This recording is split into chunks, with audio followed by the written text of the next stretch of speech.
भारत में ना इस वक्त एक जबरदस्त बदलाव की लहर चल रही है। चारों तरफ सड़कें, पुल, पोर्ट्स, मतलब एक विशाल नेटवर्क तैयार हो रहा है। लेकिन इस पूरी डेवलपमेंट की कहानी में ना एक बहुत ही दिलचस्प पहलू छुपा हुआ है, और वो है रियल एस्टेट। तो सबसे बड़ा सवाल ये उठता है कि भारत का अगला प्रॉपर्टी बूम आखिर होगा कहाँ? चलिए आज इसी सवाल का जवाब ढूंढते हैं। देखिए, अगर आप एक रियल एस्टेट इन्वेस्टर के नजरिए से सोचें तो यही वो मिलियन डॉलर क्वेश्चन है ना?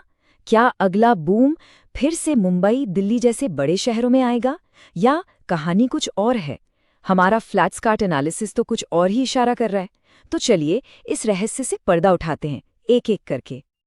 अच्छा, तो सबसे पहले ना इस कहानी का स्केल समझते हैं। मतलब ये कोई छोटा मोटा बदलाव नहीं है। हम बात कर रहे हैं एक बहुत बड़े खरबों डॉलर के विजन की, जो अब हकीकत बन रहा है। तो इस विशालता को समझने के लिए जरा इस आंकड़े पर नजर डालिए। 1.4 ट्रिलियन डॉलर्स। ये कोई मामूली रकम नहीं है। इतनी बड़ी रकम कि ये पूरे देश का नक्शा बदलने की ताकत रखती है। असल में यही वो नींव है जिस पर भविष्य के भारत की इमारत खड़ी हो रही है। पर सवाल ये है कि इस सपने को सच करने की एनर्जी आ कहाँ से रही है? वो आ रही है 8.9% की जीडीपी ग्रोथ रेट से। और ये सिर्फ एक नंबर नहीं है, समझिए। ये इस बात का सबूत है कि इस मैसिव प्लान के पीछे देश का इकोनॉमिक इंजन फुल स्पीड पर दौड़ रहा है। और एक बात साफ है, ये सब सिर्फ कागजों पर नहीं हो रहा। सरकार वाकई में पैसा लगा रही है। मतलब गवर्नमेंट कैपिटल एक्सपेंडिचर में 35.4% का उछाल, ये अपने आप में एक बहुत बड़ा सबूत है कि अब सिर्फ बातें नहीं, एक्शन का टाइम है। तो ठीक है, विजन बड़ा है, पैसा भी लग रहा है, पर ये सब जमीन पर हो कैसे रहा है? चलिए अब उन प्लान्स और पॉलिसीज को देखते हैं जो इस सपने को असलियत में बदल रहे हैं। इस पूरे ब्लूप्रिंट के सेंटर में है गति शक्ति। अब ये क्या है? इसे आप भारत के डेवलपमेंट का एक मास्टर जीपीएस समझ सकते हैं। इसका बस एक ही मकसद है, ये पक्का करना कि देश में जो भी बन रहा है, चाहे वो सड़क हो, रेल लाइन हो या कोई पोर्ट, सब कुछ एक दूसरे से बिल्कुल सिंक में, बिना किसी रुकावट के जुड़ें। तो एक्शन प्लान में है क्या क्या?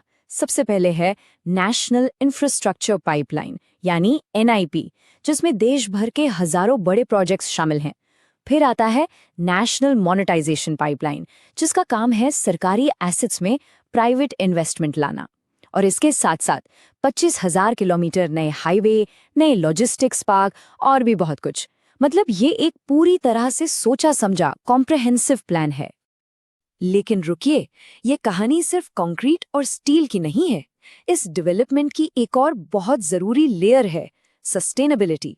भारत इस बात का पूरा ध्यान रख रहा है कि ये जो जबरदस्त ग्रोथ हो रही है वो एनवायरमेंट फ्रेंडली भी हो।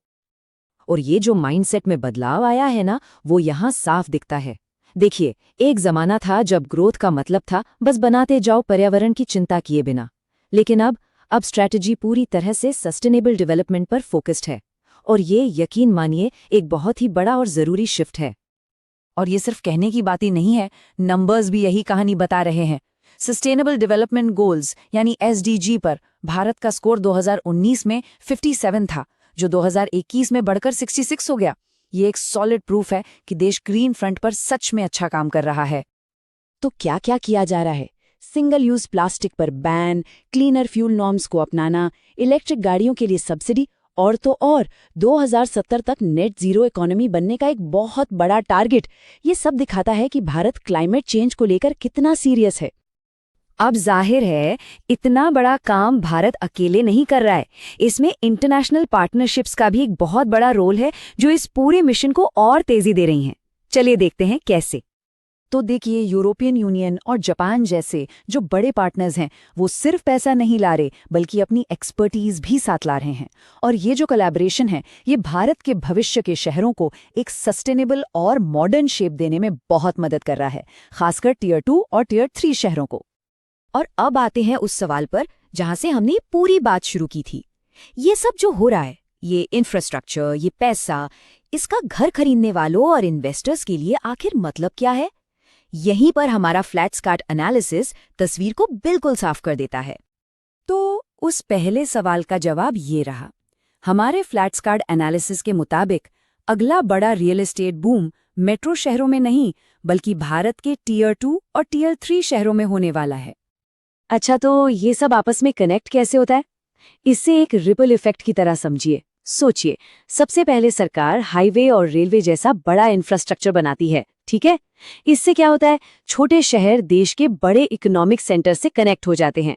इसके बाद इंडस्ट्री और जॉब्स इन नए कनेक्टेड शहरों की तरफ खींची चली आती हैं। और फाइनली जब लोग आते हैं तो वहां नए घरों और कमर्शियल प्रॉपर्टी की डिमांड अपने आप तेजी से बढ़ जाती है। यही वो रिपल इफेक्ट है जो रियल एस्टेट की अगली बड़ी वेव तैयार करेगा। तो असल बात ये है कि ये बदलाव हो रहा है और बहुत तेजी से हो रहा है। सवाल बस इतना है कि कौन से शहर इस ट्रांसफॉर्मेशन का हिस्सा बनने के लिए तैयार हैं, क्योंकि भविष्य के जो असली मौके हैं ना, वो इन्हीं उभरते हुए शहरों में छुपे हैं। अगर आपको हमारी ये पड़ताल जानकारी भरी और दिलचस्प लगी तो रियल एस्टेट की दुनिया से जुड़ी ऐसी ही और इनसाइट्स के लिए फ्लैट्सकार्ट को लाइक, शेयर और सब्सक्राइब करना मत भूलिएगा।